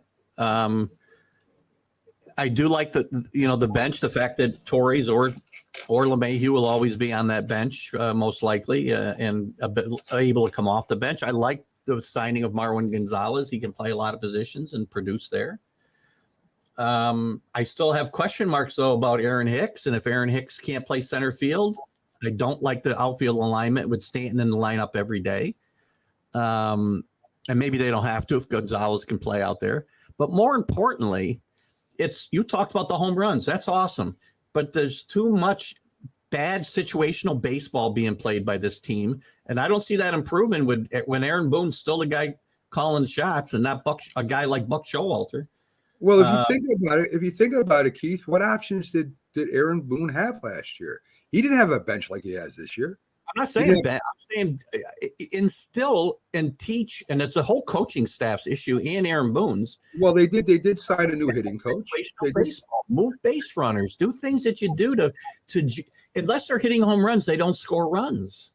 Well, they did sign a new hitting coach this year. They did do that. Well, So what I'm saying, Keith, at 92 wins last year, I don't think they had a real good team last year. I think they had an okay team. Their pitching staff was statistically second best in the American League. So this year, I think their pitching staff, even if Severino gives you 10 wins, 8 wins, it's better than the starting pitching that they had last year. So, but I can't count them even for that. No, you can't. But all I'm saying is I'm not looking for the Yankees to turn things around and become a powerhouse. I'm saying just if the players improve a little bit, not a lot, just a little bit, they have a shot. Now, a lot of things could go wrong. There's no doubt. A lot of things could go wrong on any team. But I think if you sit back and you analyze the moves they made, though they weren't earth-shaking, they made some good moves, and I think they're a better team than they were last year. They're better defensively. Whether they're going to be better, they will be a little better in places offensively. DJ should be better. He played with a sports hernia all last year, and that affected his power and some other things.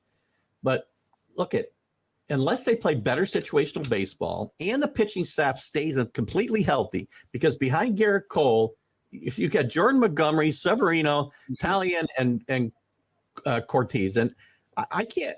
Can I say Nestor Cortez is going to repeat what he did last year? I'd love to see it happen. I just don't know that I can count on that happening. And I don't see the floor falling out like Jack does. I don't think they're going to finish under 500, but I think they're going to compete or be competing for the third place spot with Tampa Bay, who I see are regressing a little as well, and being around 84, 85 wins. That's what I see for this. I mean, that's conceivable. I look 80, 82. If they win 84, 85, I wouldn't be surprised. I think you Chapman, guys. you have faith in Chapman, guys, still? I think that's an X factor. Neither you guys mentioned Chapman. I think Chapman has lost something. I don't have the same faith in him. He'll see more situations in the ninth inning. If they don't use him up before the end of the year, I have faith in Chapman. He's getting older. You can't ask the guy to save every game for you from the beginning to end. They wore him out. They wore out their bullpen every year. Listen, with all you just said, if Hicks just plays half, say 80% of what he was or 70% of what he was, you have a better team than you had last year. So how do you figure they're going to have a worse record than last year? I don't get it. That makes no sense. Because I look at all the guys you're counting on. I can't count on Aaron Hicks, okay? I can't. They have improved defensively at shortstop and defensively behind the plate. At third base, they've regressed, Keith. Donaldson isn't in the level of your Shelf at third base. Oh, my God, that's ridiculous. Listen, I don't want to compare those two because defensively, Donaldson at his peak would be better than Urshela. But I'm counting on a guy who's 36 years old or whatever he is, and you talk about Judge not being on the field. Donaldson hasn't played much more than Judge in the last 5 years. It's true. It's true. I'm not denying it. I'm just saying right now. So many ifs. Yeah, there's so many ifs on every team. No, not as ifs on every team. I'm saying they have a better team overall than they had last year. It makes no sense to say they're going to finish 500. None. I didn't say they were going to finish 500. I said they were going to regress to 85-ish wins. I said they'd finish a couple of games under 500. You guys are. You know something? You sound like Red Sox fans right now. I'm sorry to say that, but you sound like the old Red Sox fans right now. Woe is me. Woe is me. Listen, I've been critical of the Yankees. You know I have on this show. I have been. About Cashman, about Boone, about all of them. But I'm going to be honest. This year's team is better than last year's. There's no doubt. And all they got to do is improve a little bit, just a little bit. And you saw what happened with the Braves. People picking the Braves to win the division or win it all this year out of their damn minds. That ain't happening. They'll be lucky to have first place this year. That was a once in a decade team that got hot at the end. That's all that was. And if you think the Braves last year are better than the Yankees were this year, you're out of your mind too. I'm not so sure I am. Their pitching staff is heads and shoulders above the Yankees pitching staff. I don't know, not statistically. Definitely. Not statistically. Definitely. Look at the depth on that starting rotation on the Braves and look at the Yankees. There's nothing but question marks behind Garrett Cole. Nothing but question marks. You're right. You're right. And that's why I say trade him. Trade him and Judge and make the team even better, and then they'll go to World Series. Trade him and Judge, and then you will finish under 500, by the way. I'm going to tell you this Judge thing, it has a few hours to go, and they haven't gotten the contract done. And if Judge is holding to what he's saying, he's a free agent at the end of the year. That means he's probably not coming back. It's probably his last year because I don't see the Yankees stepping up in free agency and giving him an overwhelming offer because they would have done it by now. They have to realize the Yankees, the urgency in the situation. And if Judge is holding out for more than 7 years, it's just not getting done, point blank. Agreed. I thought they'd get it done today. They still got 9 hours. So, I still thought 7 years at $33 million would be where they'd end up. So we'll see how close I am. And you're right. Guess what? Whether he comes back or not, he's certainly going to cost them a whole lot more money if he has a healthy season, and he needs to for the Yankees to compete. By the way, Mac, they're either going to lose him or they're going to pay him a whole lot more than $7 million and 33. 7 years and $33 million. I hope I'm wrong. By the way, I'll be rooting for you to be right here, Mac. I guarantee. I promise you. And I will come on. I'm being honest. I'm being honest, Keith, because I've been just as critical, if not more so, than you guys. Especially last year. I just think they got a better team than they did last year, and all they need is a few players to just improve a little bit. and they can compete for first place. I want to be coming on here every Friday and eating my words, and I'll be happy to do it if I'm wrong, because I don't want to be right. Hey, same with me. I'm on board with you, Keith. I hope I'm wrong, but I get the feeling at the end of the year, I'm going to be gloating once again the way I did last year when I said the Yankees are going to clinch a wild card on the last day of the season. I've never heard you at all, I'm Jack. hoping I'm wrong. I'm hoping Max sticks it to me all season long. Yeah, just like you gloated when you said the Cleveland Browns will win the Super Bowl. Keith, have a great day. We'll see you. Said they go to the Super Bowl. Well, yeah, you were 100% right there too. So, Keith, we'll see you Sunday as you come in and give us a little report before we start in This Week in Sports. We're right at the beginning, I should say. Keith, always a pleasure having you on. Keith Engel, host of TGI Sports. Great show, great talk. Tune in whenever you get a shot. Just look him up. He's everywhere on Facebook. Keith, have a great day, my friend. Have a great weekend, guys. You too. So there you go, folks. Keith Engel from TGI Sports, sounding like an old Red Sox fan, just like Jack is right now. We got to talk a little more Mets, Mac. We're probably losing viewers who follow the Mets. Oh, Jack, listen. Mets have made some dynamic moves in the How many times last year did we try to talk about the Mets and get Mets guests in here, and they just, I just don't know. Maybe blame the Mets because they haven't exactly done much winning. Maybe. Well, let's see if you can get a hold of Stephen Cohen. I heard he's a boxing fan. We'll get him on the show, folks. We'll be right back. We'll be right back after these messages with, on the other side, the Philly sports guy himself, Jamie Pags, as he enriches us in sports from Philadelphia and more. We'll be right back after these messages.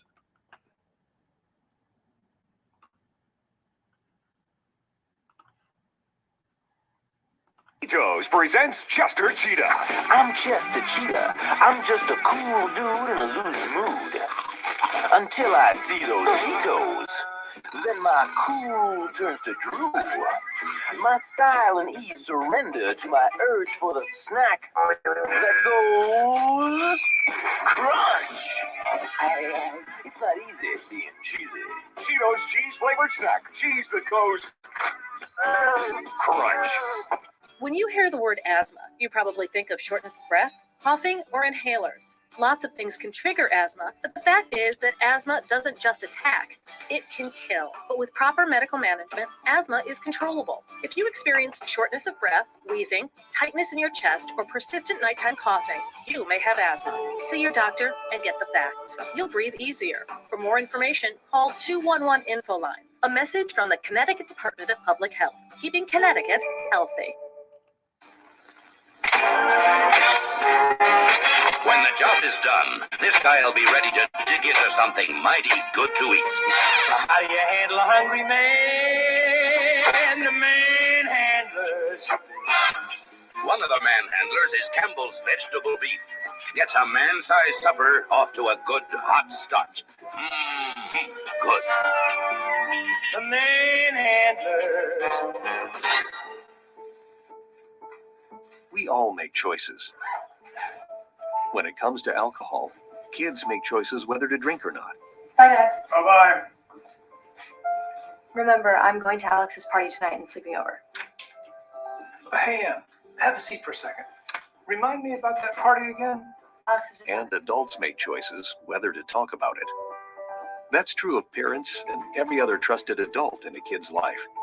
Kids want to know our expectations when it comes to alcohol and other drugs.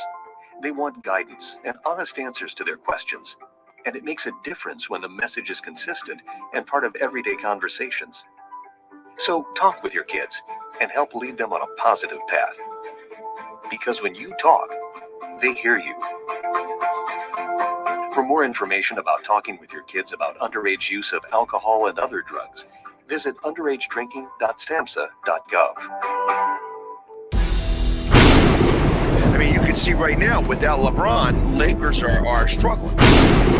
Let me tell you about a team I hate, all right? I know the Dallas Cowboy fan is here, so I had to make sure he knew how much I hate this team. I'm ready. I've often said that the people who run baseball, they try very hard to ruin it. I'm from Brooklyn. I don't have a problem saying it to his face. Oh, I'm from Brooklyn. Hey, you guys any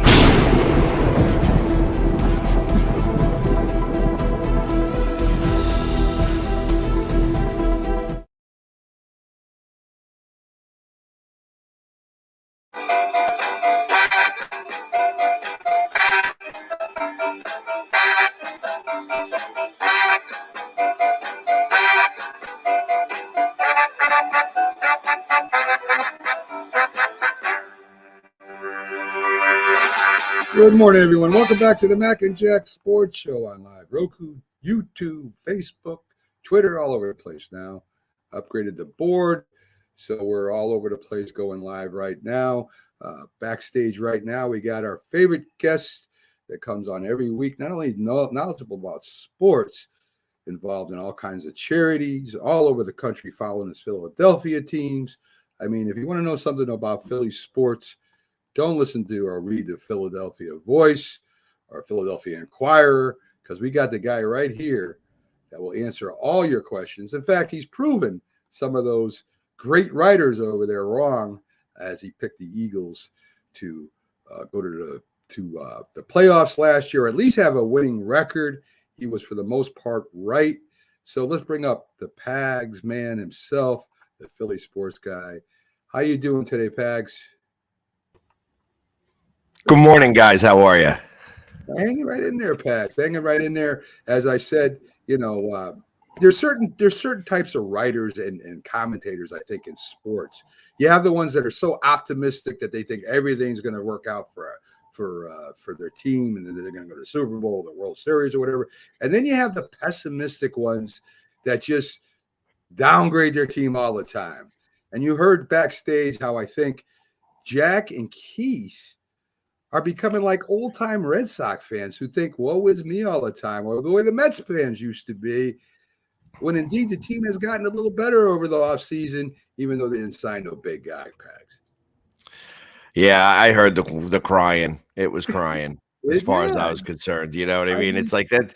Listen, the Yankees are the Yankees, and there is something about the mystique of the Yankees themselves that will actually win them a few games.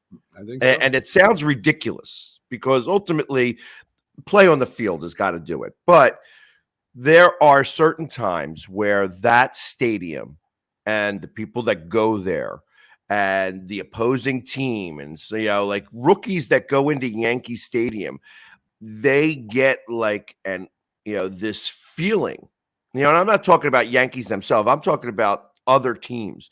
They'll get this feeling of some of the history, even though it's new Yankee Stadium. That old Yankee Stadium definitely had a lot more history in it. But those are certain things that are undeniable. And because of that mystique will sometimes win. I would say maybe win about 2 to 3 games a year.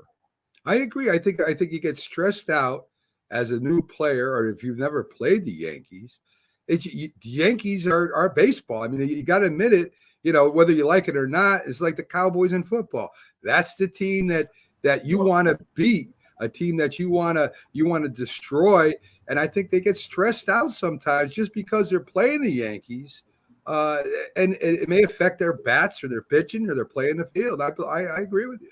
Well, you know what we didn't address, actually, Dr. Paul Semendinger mentioned it in the past show, that the Yankees make a mistake on reflection of not signing Bryce Harper when he was a free agent. Now, Harper signed a 13-year deal for $330 million. Normally, 13 years would be ludicrous, but when you look at the total value of the contract, it wasn't outlandish because, he was a $30 million a year player as is. So you could have signed him maybe for 10 years because he was young enough at that point. The last 3 years, only $30 million on there, so it wasn't outlandish. But did the Yankees make a mistake, Pags, by letting him, escape more or less and go to the Phillies? Well, I would say yes. However, I think that it had more to do with Bryce. I feel that he probably, again, I can't speak intelligently for the man himself, but I don't know that New York was the type of market he was interested in going to. I feel that he has a certain swagger, but yet also a certain type of personality that kind of feeds off of the crowd. I feel like he plays to the Philadelphia crowd. He plays like a way we want our Philadelphia players to play like. In New York, I think that is lost a little bit. You know, you're expected to be great. And if you're not great, if you're having a downtime or whatever, you get eaten up alive. That they have like a case of the miserables up there, you know, that they would rather be miserable than happy. And it only takes a championship to make them happy. Anything less than that doesn't count. So, and I feel that in Philadelphia, that's not how that is. If you are doing everything that you can and not succeeding, we'll be critical, but we see the effort. And that effort means a lot more to us than the actual numbers of the game. Max, the Philly fans booed Santa Claus. Give me a break. I know that you were about 50 then when that happened, you know, because it happened in the 60s, you know, and the fact that you were bringing that up because you might have been there during that time, but I mean, realistically, that is old players. And listen, he was a bad Santa. He was a terrible Santa. He wasn't fat. He wasn't a big Santa. He was drunk, you know, and that guy, all the way up to the day he died, claimed that it was one of the best days of his life because he expected Philadelphia to respond that way. When the original Santa who was supposed to come didn't come, they pulled him out of the crowd after drinking all day long, all disheveled, not having a, you know, he didn't have a stomach or nothing. He looked like 160-pound Santa Claus wearing a suit that was little, you know, 2 sizes too big and drunk as a snake. Yes. He should have been booed. Yes, the Philly fans respect Santa Claus, Jack. They don't respect imposters. Drunken imposters. Philly doesn't put up with that. That's the way Philly is. So anyway, Pags, since Jack started you off with Bryce Harper, I think, do you guys play today? Is today your opening game? Today is opening day. So right after this, I'm going to be getting painted up. The last spring training game, the last few games, the Philly bats, including Bryce Harper, have jumped to the ready. I mean, these guys are ready to start hitting the ball. It's only spring training, but that was the last warm up. And they're just pounding the ball. A little bit of pitching. You guys are up in the race. I think you guys make a run at it. I think it's going to come down to between you and the Mets. I think the Braves are going to fall off. I really believe that's a once in a decade team there. You know, they barely were 500. They get in. It's a Cinderella story. They play really good ball. Their pitching is good. I don't think that's going to happen this year with the Braves. I think it comes down to you and the Mets. If the Mets pitching staff has any types of problems, I think you guys win that division. Well, I think that the Mets are the Mets, and the Mets like to Mets it up, especially as they get closer to the end of the season. I feel that the pitching over there is, you know, the pitching is going to get old very quickly, I think, once August comes around. Like Scherzer's what, 36, 37 years old. I mean, I don't think he's going to, you know, be as effective. I mean, he's still a good pitcher. Don't get me wrong. And listen, DeGrom is still the best in the game as long as he's healthy. But the Phillies traditionally win when DeGrom starts against them. Now, they don't usually hit DeGrom. Yeah. But they get to they usually are able to get to the bullpen, and the bullpen is great at giving it up, especially against DeGrom. I guess because you get so honed in on him that when you go up against lesser pitching, you are really focused and you can start crushing the ball. You know, I want to say rival Pags is the Atlanta Braves still, Mac. The Braves should be favored to still win the division. They addressed losing Freddie Freeman by trading for Matt Olson. They got Kelsey Jansen as a closer from the Dodgers who wanted to hold on to Jansen, but you know, they took too long to get a deal done. They're the team to beat. And I think the Phillies are making the playoffs as a wild card. That's my prediction. I actually have that. I have that as the exact same way. I think that they make the playoffs. But if they don't get into the playoffs, you wonder what's going to go down with the Philly fan base and Joe Girardi, because they're going to look at Joe Girardi and they're going to say, he's been here 3 years and he hasn't gotten to the playoffs. Joe Girardi's on the hot seat this season, even though they're not talking about it as such. He's on the hot seat right now till the end of the year. I absolutely, I 100% agree with that statement. I feel that if they have a slow, especially with the way that their bats were in spring training, if they come up here and all of a sudden they are not winning games, if they are not doing what they were able to do in the first 2 months, I could see, if they're not at 500 at least at July 4th, that there could be a shakeup. No, he won't get fired during this season, Pags. I disagree with that. Yeah, I could see the Phillies moving on from Girardi at the end of the year. I think he has the whole season no matter what, unless the Phillies completely collapse out of playoff contention. He's going to be there the whole year, and they're not going to fall out of playoff contention. Worst case scenario, they'll contend and not make the playoffs, but it's a must that they at least get a wild card. I agree with that. I feel like that this team is strong enough. I feel like that this team is going to win games ridiculous style. Like like when I say ridiculous, they're going to win a lot of games like 10-8 and 12-10 instead of like 4-3. You're not going to see many 4-3 games. Maybe when Wheeler's pitching, on occasion when Nola's pitching.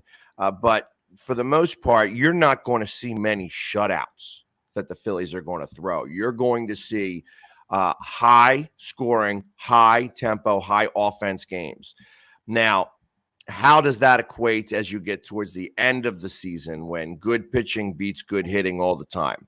Because ultimately that's what's going to, it's defense wins championships, and that's even the same in baseball as well.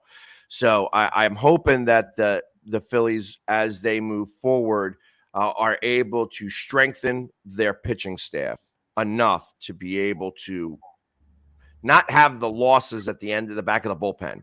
Like last year where we broke records on losing saves and blowing saves. They can't do that this year. They need to win those games. They need to at least win half of those games. So if the trade deadline's coming up, Pags, you guys still can make some moves as other teams can. So trade deadline. That's the end of July, ain't it? Yeah. So I mean, you we guys got plenty of time for that. You guys got time to bolster that pitching staff or bullpen, whatever. Let's switch to the Eagles real quick. A huge trade. You guys kind of give 2 for 1 in the first round, giving you still 2 draft picks in the first round with the Saints. But you pick up next year, you pick up another first rounder, probably giving you another 2 first-round picks next year, and then you get the second-round pick the following year. The Saints, of course, they're third rounder. We got a third rounder this year. Yeah, I'm just talking the big ones, the first 2 rounds. The Saints have it's a pretty big round. Yeah, it's a good one, but it's not as much high profile as the first 2. That's all I'm saying. You expect stars. Third round, you'll get a starter. Fourth round, sometimes you'll get a starter. I understand that. But the Saints had to look for this year. Their team is decimated right now. New head coach. They got to make moves. The Eagles, to me, Pags, and no matter how much it hurts me to say this, because it does, have always had a competitive team since I can remember, all the way back to the 70s. They've gone through a few droughts, but 80s, 90s, 2000s, they always have a competitive team. They're not near the bottom every year or 2-3 years in a row. They're always up fighting near the top. And I think that this year they will too again. And I think that your front office is never really talked about around the NFL as much as it should be, because I think it's really underrated, Pags. It's funny that you say that, because I have a lot more faith. As a Philadelphia fan, I have a ton more faith in Howie Roseman than most Philadelphia fans have. And I feel that he does do well. The 2 years that they did not have Douglas, once Douglas went to the Jets and they chose Ortega-Whiteside and then Rager over the 2 other wide receivers, DK Metcalf and Jefferson. You think about those moves, and his whole GM, being a GM, is specific on those 2 picks. Everything else has seemed to work out. I mean, they got Mailata in the 7th round. and he's going to probably be, barring any injury, he will be a Pro Bowl tackle either this year and quite possibly a Hall of Famer if his career lasts the way I expect it to. Now, to choose him in the 7th round, that's a great pick. But everything is on the 2 picks of the wide receivers. And, I think about that, and I think back to the DK Metcalf, where we didn't choose DK Metcalf. Instead, we chose JJ Ortega-Whiteside. The big name that everybody was talking about was CeeDee Lamb, that the Cowboys went up and got up ahead of us to get him. So when you think he about fell that, into the Cowboys' lap. I don't think they expected to get him. He just happened to be there for them. yeah, but they didn't have a need at wide receiver that year. And so it was odd that they chose him. They chose him specifically not to go to Philly. Let me just say something. Can I say something since we're on the deal with New Orleans? I think it was a brilliant deal for the Eagles. They got the better of the deal by far.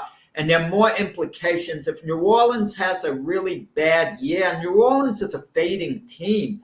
That could be a high number 1 pick. And you combine that with their other number 1 pick, and they could add in a future number 1 in the 2nd and 3rd. If an elite quarterback is coming out of the draft, truly elite, and they're not happy with Jalen Hurts as their guy going forward, the Eagles are in prime position to get their quarterback of the future if it's not Jalen Hurts. There are a lot of implications. And I have to agree. Now, so you took what was a 2nd-round pick last year and a 1st-round pick this year, and made this 1st round a 1st, a 2nd, and a 3rd. That's what they wound up, because in essence, that's what's gotten traded. So you wound up making the trade for Carson Wentz, a 1st, a 2nd, and a 3rd round pick. Yeah. So along with the 2nd round pick that happened last year. So I look at this as it really was a great move. And then, of course, now the reports come out that who's working with TB12 down in Florida or California or wherever they're working at? Jalen Hurts, working with the same guy with the coach who works with Tom Brady and Tom Brady himself. Well, that's somebody who's actually taken the bull by the horns, knows that he's on the hot seat. He hears it. He sees the media. He knows that, the Eagles are talking about this quarterback. They're talking about this quarterback. You can't have a blind eye to that.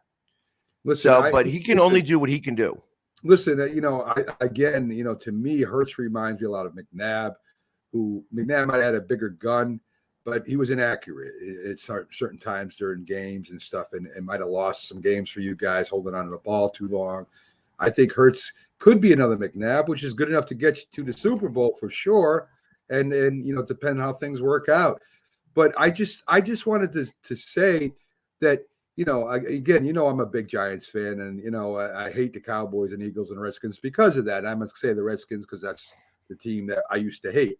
I don't even know what their name is anymore. But, you got to give credit where credit is due, man. You guys for the last 20, 30 years are always in the conversation. You went to a couple of Super Bowls, you won one, and even in your down year, you were still near the top of the bad division. It seems to me that the Eagles are that lunch bucket team that has some stars on it once in a while, but they're always in it. And that has a lot to say about your organization. And I think you guys could get a lot more credit than you do. 76ers real quick. They seem to be having a little problems defensively at certain points. They're not playing fluid yet, Pags. Harden played a lot better last game as far as assists went than he did recently.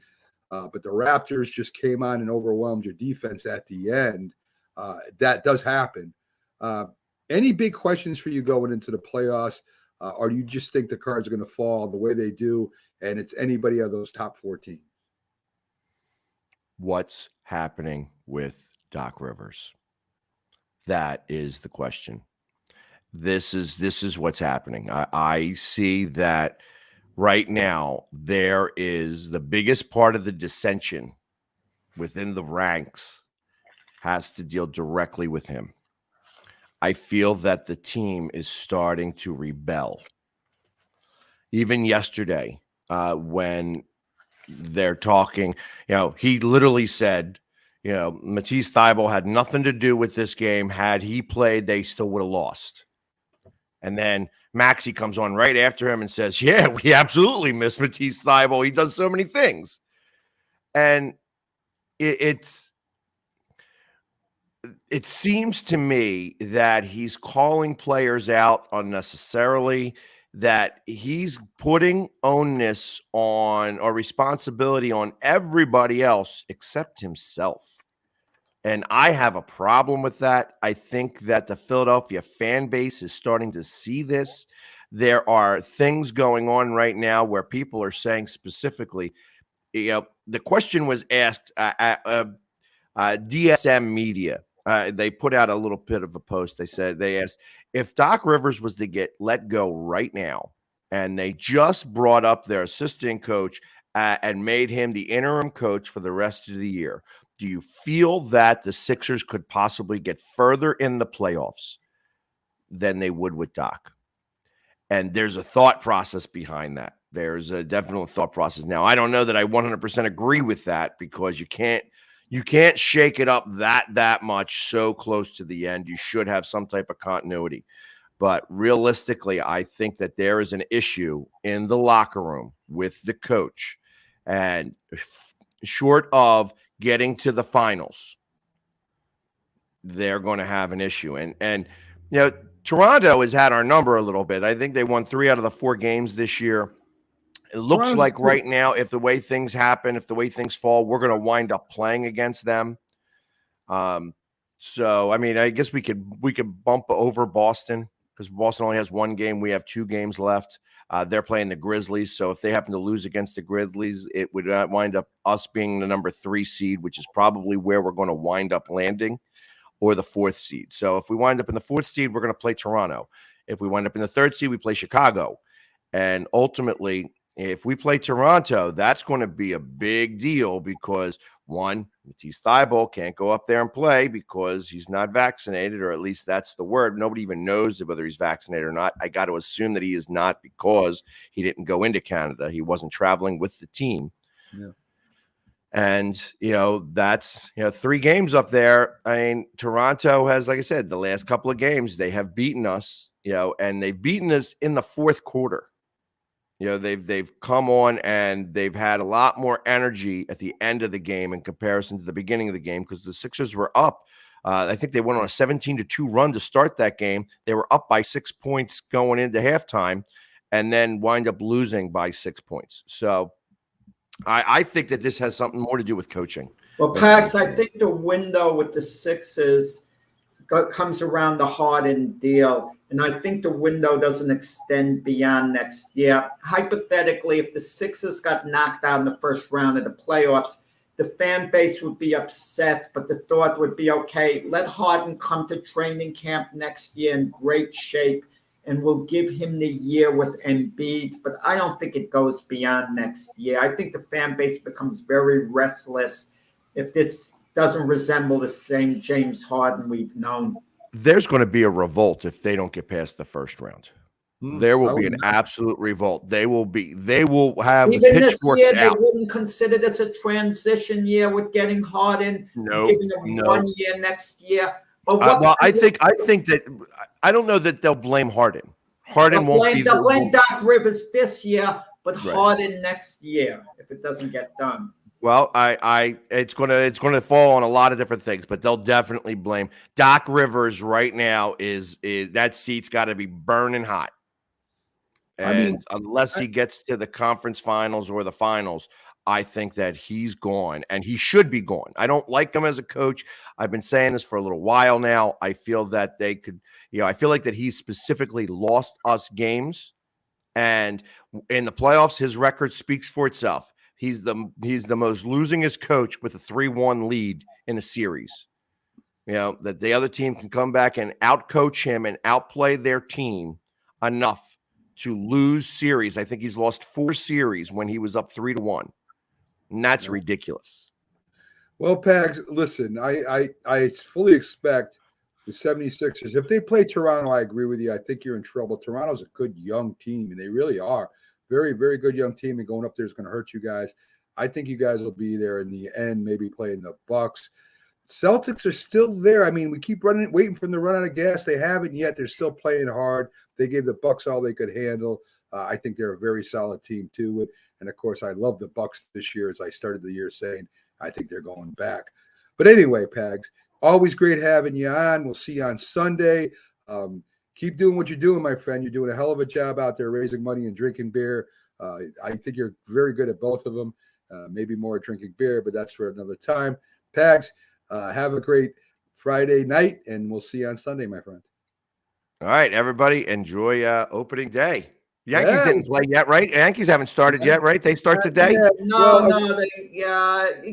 starts off today. I don't put too much emphasis on one game. Mac does. According one to game, he'll say, I told you about the Yankees. If they win. I hope they do win. I hope I'm wrong. Oh, my God. What a cover that is. You know something, Pags? According to Keith and Jack, they shouldn't even play this year because they're not going to be 500. So that's what I think the Yankees should do. I think the Yankees should just forget. I'm surprised Jack's not a Mets fan. He's a Yankees I fan. want the Mets to win. I think he wants to be. I mean, he is wearing Mets colors today. Yes, he's wearing Mets, and they did win 6-1 yesterday. I think he wants won to yesterday.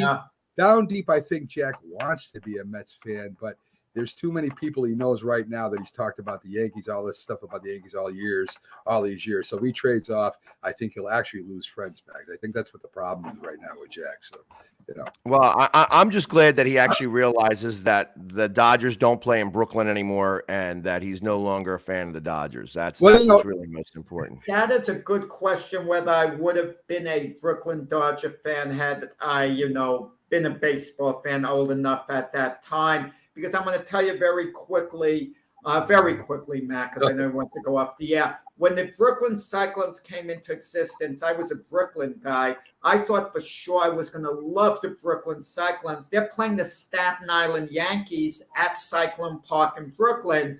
And I'm at the game, and I find myself rooting for the Staten Island Yankees. I couldn't help myself. The Yankee brand overwhelmed me, even though I was a Brooklyn boy. There you go. I don't know what to tell you, Pax. That is true roots baseball talk right there. So everybody remembers the Brooklyn Cyclones and the New York Staten Island Yankees. So I'm glad we got that resolved. Pax, again, thank you. have a great day, my friend. All right, you guys too. Have a great weekend. All right, buddy. So there you go, folks. The great Philly sports guy, Jamie Pags, blessing our studio as he does every Friday and Saturday. Folks, it's been a fun time going with all our guests today, talking with Jack, as it always is every day that we're on. You guys have a great Friday night. And as far as the season goes, baseball is here. Now, whether you pay attention or not, it's up to you. Me, I'll definitely be paying attention. So you guys have a great day, and we'll see you tomorrow on the Mac and Jack Debate Sports Show with Dr. Paul Semeninger. So join us for that. Have a great one, folks.